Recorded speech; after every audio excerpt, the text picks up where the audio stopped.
Hey y'all, Bart and Ray here at Falcon Ridge.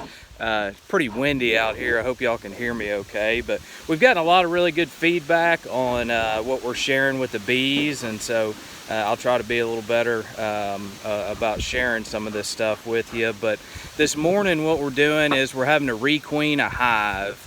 And so we've got a colony of bees that currently does not have a queen. And so we actually order one and get it through the mail. And it came this morning. And they come in this little cage right here. And the queen will have, 5 to 7 attendant bees in there with her to help take care of her. And the way this cage works is, let's see if I can do this. On this end right here, that is actually just a hard candy that's blocking the exit. And so when we get ready to stick her in there, we will pull this cork out of this end and the bees will begin to eat the candy. And so it'll take them 3 or 4 days to get through all that candy and enable the queen and the new attendants to get out of there. And what that does is slowly introduces the queen to the colony. If you go in there and just stick a new queen in there, there's a pretty good chance that they're going to reject her and kill her or force her out. And so while they are eating through this candy, they're getting used to her pheromone. Each queen has her own unique pheromone. And so hopefully by the time they eat their way out of the cage, then they will be used to this new queen and accept her to the colony.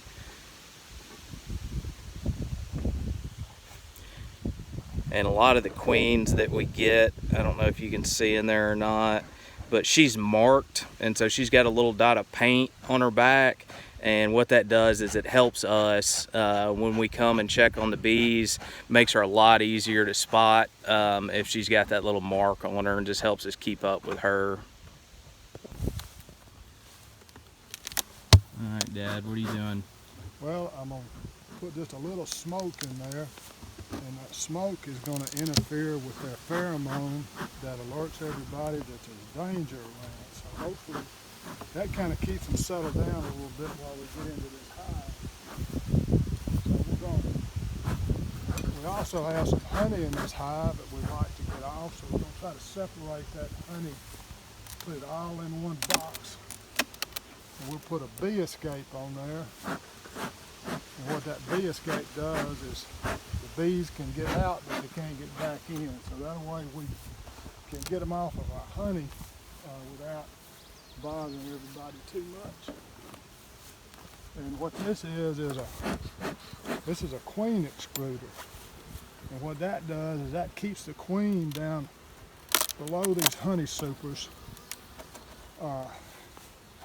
And we'd like to have it just above that top box, but before I put it on, they got the laying up in here, so I had to raise it up in order to make sure that they could get that I didn't trap the queen. Right, so normally on the top boxes is where they're going to make and store the majority of their honey, and the bottom boxes down here is going to be where they're laying their eggs and raising their brood.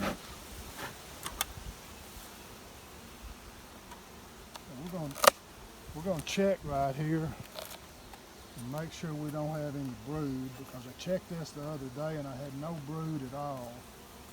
So you can see those cells have nectar in them and no babies. And the cells that are capped around the top and the edges, that's honey, right? That's right, that's honey. That's the so they'll keep a little honey down low, and that's just kind of some reserves for them to eat on. And the reason we're looking for brood is because if we've got fresh brood in there, then we made a mistake and there still is a queen there, but so far we're not seeing any brood, so I think we're on the right track trying to requeen this hive.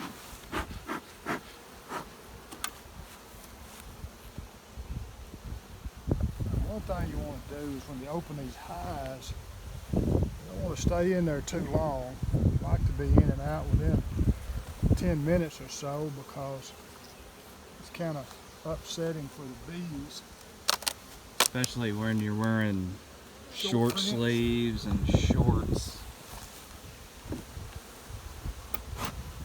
Okay, so now we're down to the brood chamber down here now. So if there's any brood in here, it should be down in this bottom box here. We call it a deep since it's taller than the others. You can see that frame is empty.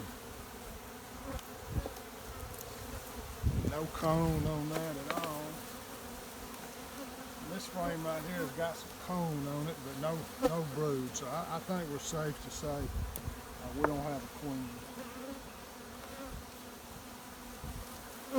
The bees sometimes will eat that wax back, and they can build the cones without the backing, but it just makes it a little easier when they do have that backing on there. So we got some frames over here that's got some cone on it. We're gonna put those in there. Make it a little easier on the bees.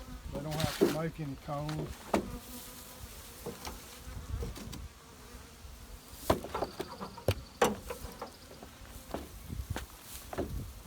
Kind of like giving them a house that's already framed up. All they got to do is just finish it up.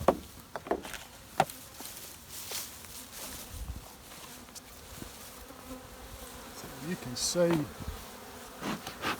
can see on this frame right here that the bees were making a queen cell right there. That was going to be a queen cell, but they got nobody to lay an egg in it, so they didn't finish it.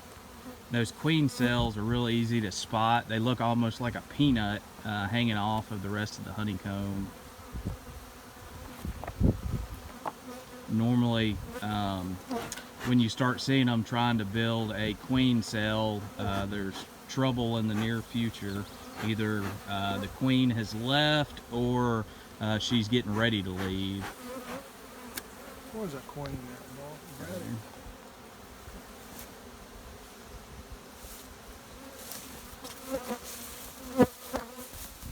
Alright, so we popped the cork out of the candy end of the queen excluder, of the queen cage. Yep, we did, and we're going to put that queen between two of these frames right here. We're going to put the candy end down so she can get out. So we're going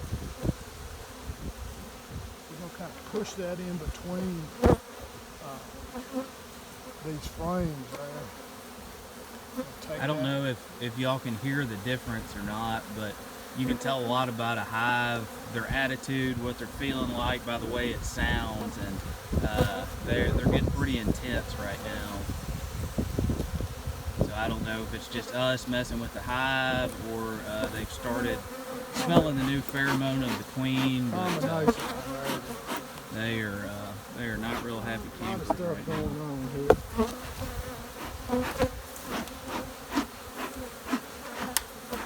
Now, we're going to put it back together. We're going to put a queen excluder right over this box here. We're going to keep her down in the bottom. We'll come back in about a week and see what's going on. We don't want to check it within a week. Sometimes we're upsetting those bees and they get mad and kill the new queen. They think she's got something to do with the invasion.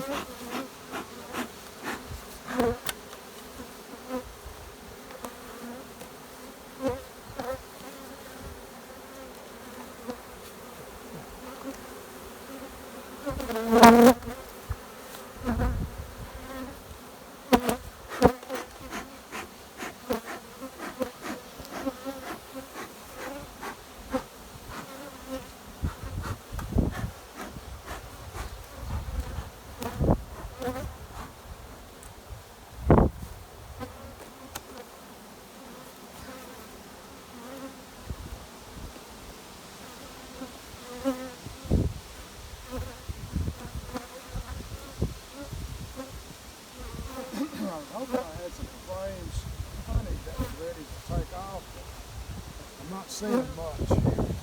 About a fourth on that frame. You want it to be about 80% full, because the moisture content is what makes that honey last. It's not much moisture, so when they get it like they want it, they cap it, and until then they don't have it capped. So I'm not sure we're going to have enough to warrant taking these honey.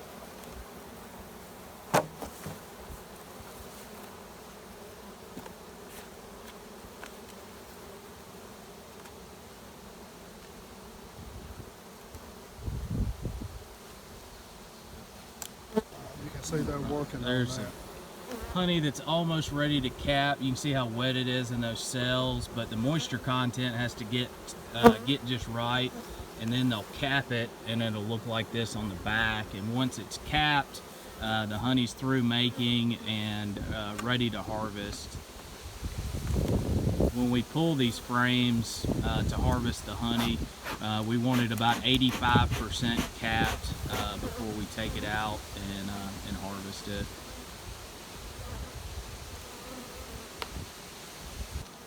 Alright, so we're going to put this is called our inner top cover, and then our outer top cover.